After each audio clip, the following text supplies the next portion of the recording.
항상 대한민국의 정확하고 빠른 소식을 알리기 위한 시스코크입니다. 구독과 좋아요는 영상 제작에 큰 힘이 됩니다. 대한민국의 KF-21 전투기에 대해서 국내뿐만 아니라 해외에서도 큰 화제를 모으고 있는데요.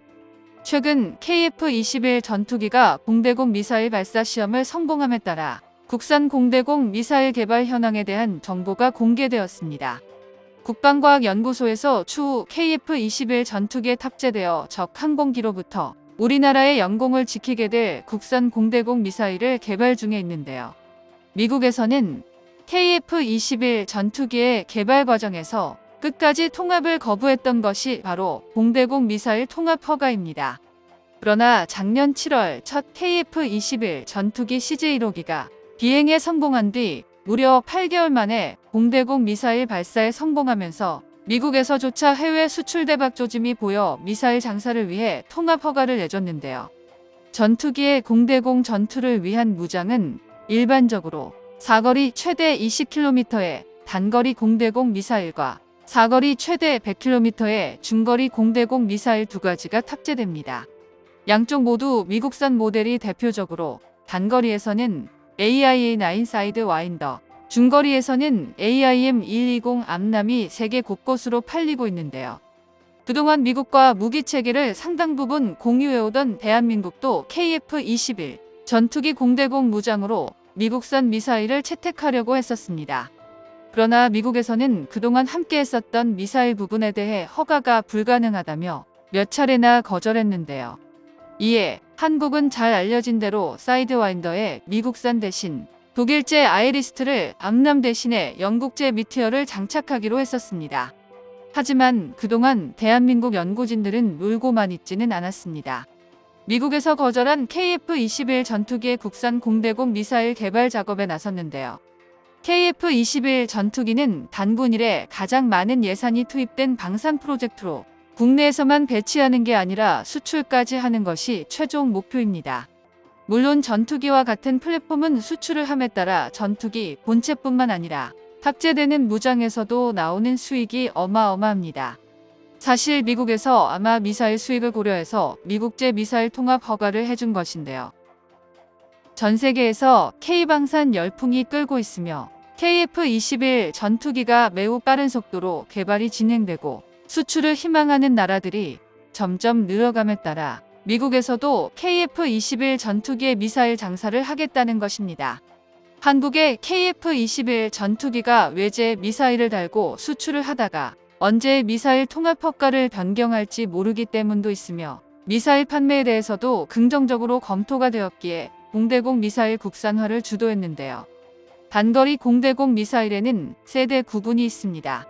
미사일 세대가 발전함에 따라 발사 후 대응이 가능한 각도가 점점 늘어나서 현존하는 최고 수준인 5세대에 도달하면 360도 전방위에 대한 대응이 가능한데요. 전방을 향하던 전투기가 앞으로 미사일을 발사를 하더라도 적이 뒤에 있다면 미사일이 알아서 방향을 틀어 뒤로 날아가 적 전투기를 격추시킬 수 있습니다. 사이드와인더의 최신 개량형인 AIA-9X 버전이나 이것 대신에 도입한 아이리스T가 이런 5세대 단거리 공대공 미사일에 해당하는데요. 최근 국방과학연구소가 밝힌 자료에 따르면 대한민국에서도 이들을 능가하는 성능을 목표로 국산 단거리 공대공 미사일을 개발하고 있습니다. 대한민국에서는 오래전부터 관련 기술을 기초 단계부터 개발을 하고 있었으며 현재 우크라이나와 러시아의 전쟁이 1년 이상 지속되고 국제 정세가 매우 혼란스러워 소요재기 역시 충분한데요. 한국의 미사일 명가 LIG, 넥스원에서는 공대공, IIR 탐색기와 표적적인 기술의 천궁의 납품업체 중 하나인 아이리스 시스템에서는 중적외선 대역의 FPA 방식 시커, 양자 우물형 적외선 시커, 지속냉각용 스털링 엔진 등을 개발해 이미 생산되고 있습니다.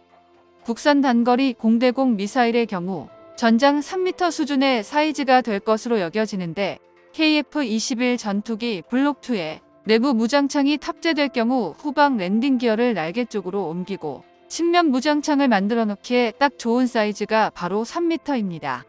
또한 암람과 미티어를 대체할 중거리 공대공 미사일도 개발이 이어지고 있는데요.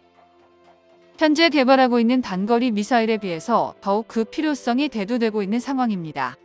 국방과학연구소의 조사에 따르면 KF-21 전투기에 장착되는 미티어는 암남 대비 성능이 크게 모자라지는 않는데요. 문제는 중국의 중거리 공대공 미사일 성능을 생각한다면 조금 더 강한 미사일이 필요합니다.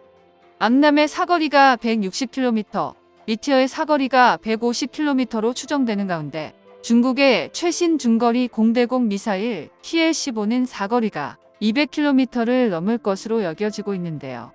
대한민국은 사거리의 제약을 해결하기 위해 미티어의 설계 사상을 진화시켜 미티어보다 더 강한 미사일을 개발하기로 했습니다. 영국제 미티어 미사일은 현역 공대공 미사일 중 유일하게 덕티드 램제트 엔진이 탑재되어 있습니다. 미사일에 장착되는 덕티드 램제트 엔진은 사실 기술적 난이도가 굉장히 높은데요. 대한민국 개발진들은 천공 지대공 미사일이나 해군 함대공 미사일 등 공대공 성능으로 전환시킬 수 있는 원천 플랫폼들이 이미 있지만 이 사거리 문제를 해결하기 위해서 기존과는 궤를 달리하는 덕티드 램제트 엔진을 채택한 것입니다. 이미 국방과학연구소에서는 공대함과 공대공 임무를 모두 수행할 수 있는 미사일을 개발하고 있으며 공대함 미사일은 이미 개발이 완료되어 지난 1월 국방과학연구소 안흥시험장에서 실험까지 진행되었는데요.